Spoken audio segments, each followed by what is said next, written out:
आज हम लोग पतंजलि योग दर्शन के साधन पाठ के सूत्र नंबर 28 और 29 को समझते हैं। तो चलिए शुरू करते हैं। सूत्र नंबर 28 हमें क्या कहता है? कहता है योग अंग अनुष्ठान, अशुद्धि क्षय, ज्ञान दीप्ति, विवेक ख्याति। महर्षि पतंजलि जी यहाँ पे ये कहते हैं कि देखो, हमने इससे पहले वाले सूत्र में क्या पढ़ा? हमने पढ़ा कि विवेक ख्याति अगर हम जागृत करते हैं वो हानोपाय है, यानी विवेक ख्याति अगर में सिद्ध हो जाती है तो अविद्या जो है वो खत्म हो जाएगी, उसका शून्य हो जाएगी, नाश हो जाएगा। तो वो बोलते हैं विवेक ख्याति कैसे जागृत करेंगे? इस सूत्र में कहते हैं विवेक ख्याति कैसे जागृत करेंगे? अगर जागृत हो गई, विवेक ख्याति अगर हो जाती है तो क्या होगा? तो बोलते हैं योग के अनुष्ठान करने से, योग के अंगों का अनुष्ठान करने से। योग के अंग, योगांग, योग के अंग कितने बताए गए हैं? 8। ये जो 8 अंग बताए गए हैं, इन 8 अंगों का अनुष्ठान यानी अभ्यास करने से अशुद्धि का क्षय होने लगता है। अशुद्धि यानी अविद्या, क्लेश, इनका क्षय होने लगता है, ये खत्म होने लगती हैं, घटने लगती हैं। और ज्ञान दीप्ति, ज्ञान दीप्ति यानी प्रकाश, सम्यक ज्ञान, तत्व ज्ञान, ये क्या होता है? बढ़ने लगता है। जैसे जैसे अशुद्धि का क्षय होता जाएगा वैसे वैसे ज्ञान दीप्ति बढ़ती जाएगी, और ज्ञान की जितनी दीप्ति बढ़ती जाएगी यानी प्रकाश, सम्यक ज्ञान जितना बढ़ता जाएगा, अंत में जाके वो विवेक ख्याति में परिवर्तित हो जाएगा, विवेक ख्याति प्राप्त हो जाएगी। इसको हम एक ग्राफ के तरीके से समझते हैं। कैसे? देखो, ये है हमारी अविद्या, कैसे बढ़ेगी और कैसे घटेगी, और ये है हमारा विवेक ख्याति। अविद्या क्या होती है? अभी हमारी बढ़ी हुई है,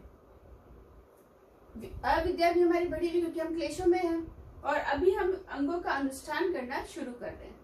और ये जो अंगों का अनुष्ठान है ये अधम योगी के लिए है। अधम योगी जिसने आज पहली बार शुरू कर रहा है योग, जो अपने जीवन के अंदर योग को अब शुरू कर रहा है। हम जैसे लोग, संसारिक लोग जो योग में अभी आ रहे हैं, उनको हमेशा इन 8 अंगों का इसी तरीके से पालन करना चाहिए।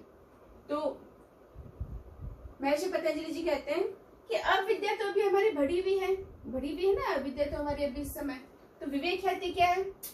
बिल्कुल ज्यादा नहीं है, बहुत ही है ही नहीं। मतलब विवेक ख्याति शुरू हो रही है क्योंकि आप योग में आ रहे हैं, इसका मतलब आपके संस्कार तो ऐसे हैं कि आप विवेक ख्याति में जा रहे हैं। तो बोलते जैसे जितनी अविद्या बढ़ी हुई है, विवेक ख्याति उतनी ही कम है। अब हम योगों के अंगों का जो 8 अंग है उसका अनुष्ठान करना शुरू करेंगे तो क्या होगा?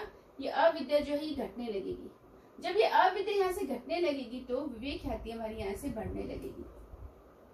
जैसे जैसे हम योग के 8 अंगों का अनुष्ठान करेंगे, यम, नियम, आसन, प्राणायाम, प्रत्याहार, धारणा, ध्यान, समाधि, एक के बाद एक, जब हम जैसे जैसे इनका योग का इन 8 अंगों का अभ्यास करते जाएंगे वैसे वैसे हमारी विवेक ख्याति क्या है? बढ़ती जाएगी। और हमारी जो ये अविद्या है, क्लेश है, ये क्या हो जाएंगे? हमारे घटते जाएंगे, क्षीण होते जाएंगे। इस तरीके से ये हमारी विवेक ख्याति बढ़ती है और हमारी जो अविद्या है, ये जो क्लेश है, ये हमारे खत्म होने लगते हैं, घटने लगते हैं। बोलते हैं कि ये अगले सूत्र में क्या बोलते हैं? यम, नियम, आसन, प्राणायाम, प्रत्याहार, धारणा, ध्यान, समाधि, योग के ये 8 अंग कहे जाते हैं। तो बोलते हैं, हमने पढ़ रखा है यम, जो 5 यम होते हैं, नियम, 5 नियम बताए गए हैं, आसन जिसमें हम लंबे समय तक बैठ के हम साधना कर सकते हैं, समाधि में बैठ सकते हैं, प्राणायाम जिसमें हम इनहेल यानी सांसों को लेना, सांसों को छोड़ना, सांसों को रोकने की प्रक्रिया करते हैं, प्रत्याहार, और प्रत्याहार में हम इंद्रियों को नियंत्रण करते हैं, और धारणा से हम किसी एक विषय के ऊपर अपने चित्त को लगाते हैं, और ध्यान, उसी पे हमारा जब ध्यान लगा रहता है ध्येय वस्तु के ऊपर अनंत मतलब बिना टूटे हुए लगा रहता है, और समाधि वही जो ध्येय वस्तु वही रहती है और कोई नहीं रहता, होती है हमारी समाधि। इस तरीके से इन्होंने 8 अंगों के बारे में बताया है। तो ये हमने दोनों सूत्र पढ़े और इन सूत्रों के माध्यम से हमें पता चला कि योग के इन 8 अंगों का अनुष्ठान करने से ही क्या होती है? ज्ञान दीप्ति, प्रकाश जो है वो बढ़ता जाता है, वो प्रकाश बढ़ता जाएगा,